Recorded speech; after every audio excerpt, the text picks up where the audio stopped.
السلام عليكم، كي دايرين؟ لاباس عليكم؟ ان شاء الله كاملين تكونوا بخير وعلى خير. وليداتي بنياتي خوتي وخواتاتي، مرحبا بكم معايا في قناتي وقناتكم ماما شيف. مرحبا. اليوم جينا نصايبوا احسن مكمل يمكن نحصلوا عليه طبيعي. عندي هنايا 4 أو 250 غرام ديال السمسم او جنجلان اللي غسلتهم ونقيتهم. عندي هنايا هذا التيل مجفف او الشريحه كما كنسموها بالدارجه اللي نقيتها وحيدت ليه هاد العويدات هادو اللي كيكونوا في الفوق، حيدهم. نبداو على بركه الله. نقطع هاد الشريحه كما قلت لكم، غنديروا مكمل طبيعي، مكمل غذائي طبيعي. وكل شكون فينا ما كيعرفش الفوائد ديال التيل المجفف وجنجلان او السمسم على الصحه، خاصه على فيتامين دي او فيتامين الحديد اللي دائما اللي صراحه الانسان كيبدا ينقص ليه في الجسم ديالو ملي كيفوت اللي تبارك الله بحال هكا كيبدا يكبر. اختاروا بحال الشريحه تكون مزيانه كيف كتشوفوها طريه هذه وزوينه، ما نحتاج كاع نقيها من الداخل، باينه صراحه كيف كتشوفوا. حتى شوف الطراوه ديالها صراحه زوينه بزاف. وكنديروا مكمل غذائي بارخص سعر، صراحه زوين بزاف. وغير جربوا ان شاء الله ترحموا لي الوالدين، زوين بزاف.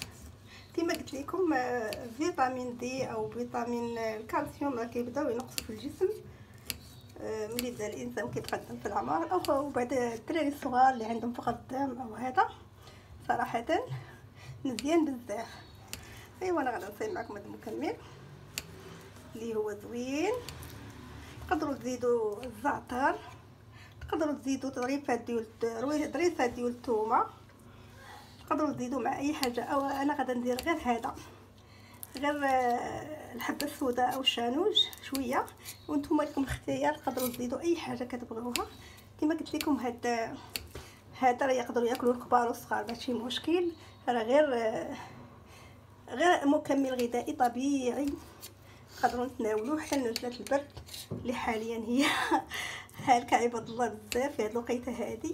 سبحان الله، واخا الحراره كاينه نزلت ديال البرد كيف كتشوفوا. بغيتوا ديروا شريحه على قدها وتبخروها شويه باش ترطاب، بغيتوا تطحنوه في الهاشوار بحال هكايا. المهم انا غندير غير هاد الطريقه هذه راه كتعجبني بحال هكايا. وغدا ان شاء الله نديرو في شي قرعه او برطمان يكون مغسول مزيان ومنشف، وغدا نقضوا المده ديال اسبوع مع التقليب، كل مره نقلبوا الجهه الاخرى. ونبدا ان شاء الله نتناول فيه انا وولدي ان شاء الله. ايوا الحمد لله. وكنتمنى هاد الوصفه او هاد الطريقه ديال المكمل الغذائي كنتمنىكم تجربوها، تعطيوها للناس العزاز عليكم، الناس اللي كبار شويه او الناس اللي مرض او الوليدات الصغار، كلشي يقدر يتناولها، لان ما فيهاش شي حاجه، كلها من المطبخ، كلها طبيعيه، ما فيهاش شي حاجه من على برا، زعما ماشي شي حاجه كيميائيه، كلشي طبيعي كيف كتشوفوا. والمكون الثالث او الرابع كما قلت لكم، غادي ندير شويه غير واحد نص معلقه ديال هذا الحبه السوداء، وغادي ندير زيت الزيتون. هو فاش غادي نرقد هاد الخلطه كيف كتشوفوا. الا بغينا نحصلوا على مكمل غذائي اقتصادي وعالي الجوده، صراحه ما كاين ما احسن من هاد الشريحه او التين المجفف او هذا الجنجلان او السمسم. دخلوا قراو وشوفوا الفوائد ديال التين المجفف على العظام وعلى الصحه وعلى كل شيء، حتى على الشعر وعلى البشره. وحتى بالنسبه لهذا زيت، حتى بالنسبه للسمسم حتى هو وزيت الزيتون، شي حاجه اللي طبيعيه، ولكن كنجمعوهم وكنشكلوا منهم مكون غذائي، مكمل غذائي طبيعي، صراحه زوين بزاف. وكنتمنىكم تتبعوا معايا الوصفه من الاول حتى الاخر. كما قلت لكم، الا بغيتوا تزيدوا طريفات ديال الثومه يمكن لكم تخليو الثومه بالقشر ديالها على قد بحال هكاك وترميوها. الا بغيتو تسلقوا تبخروا هاد الشريحه ديروا ليها هذا، تبخروها نص، ديروا لها نص طيبه بحال هكايا. بالنسبه لهاد السمسم انا غادا نطحنو ونرجع معكم ان شاء الله. عندي هنايا قرعه مغسوله مزيان ومنشفه ومعقمه، غادا ندير فيها شريحه او التيل المجفف مقطع بحال هكا رقيق. الا ضربتوه في الهشوار غيكون احسن، ولا قلت لكم اللي كيبغي هذا يمكن له يبخروا. كتشوفوا غنحصلوا على ارخص واجود مكمل غذائي طبيعي. وهنايا عندي الحبه السوداء و شانو جمعيه معلقه صغيره بهذا الحجم هذا. وغادا ندير السمسم او جنجلان وغادا نخوي عليه الزيت ونخليه لمده ديال اسبوع، ونبدا نتناول معلقه كبيره في الصباح. كما قلت لكم مكمل غذائي ولا ارخص وبجوده عاليه، وما فيه حتى شي حاجه لا مواد محافظه، وعارفين اشنو فيه. نقدروا نعطيو لوليداتنا كلهم الصغار الكبار، نقدروا نعطيو حتى للناس الكبار اللي عندهم الهشاشه في العظام ولا اللي عندهم نزلات البرد. صراحه زوين بزاف. يمكن لكم كما قلت لكم تزيدوا فيه شويه ديال الزعتر شويه ديال الثومه. صافي انا غنكتفي غير بهاد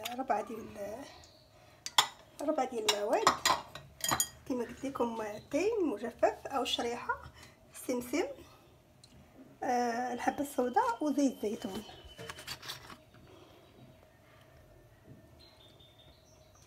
سهله وكيصلح لجميع الاعمار، سهله بزاف كاع.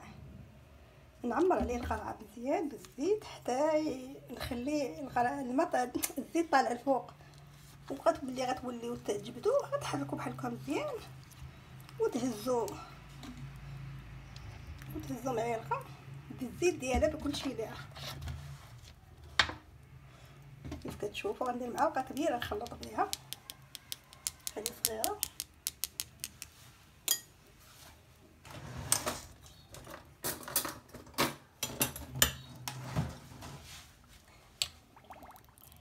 نخلط مزيان بحال هكايا، وغنبقى دائما ناخذ منه معلقه في الصباح مده ديال سيمانه ان شاء الله. نبقى ناخذ منه معلقه في الصباح قبل الفطور، ومن بعد نص ساعه بحال هكاك او 20 دقيقه عاد نفطر. وانتم لكم الاختيار، بغيتو تاخذوا بالليل بالنهار. صراحه هاد شوف الكميه قداش، وكيطلع رخيص بزاف. اذا بغيتو تاخذوا مكمل غذائي ديال الكالسيوم او ديال الفيتامين ديالك مع في الاثمنه، غادي نزيد شويه ديال الزيت. صافي انا نكتفي بهذا القدر هذا. بغيتو تطحنوا كلشي، ضربوا كلشي في الخلاط وطحنوه حتى هذا يمكن، ولكن الطريقه راه كتجي زوينه بزاف. كنتمنى لو عجبكم هذا النوع من الفيديو ما تنسونيش في لي لايك واشتراك. جزاكم الله خيرا. البنات اللي معايا الدار داركم مرحبا بكم، والوليدات والناس اللي جاو جداد ما تنسونيش في لي لايك واشتراك. جزاكم الله خيرا. وان شاء الله ملي تجربوا هذه الوصفه ما تنسوش ترحموا لي الوالدين وتدعوا معايا بالصحه. صراحه وصفه ولا اروع، مكمل غذائي بثمن بسيط وجوده عاليه ما شاء الله. نشوفكم في فيديو اخر وخليتكم على خير ان شاء الله يا ربي.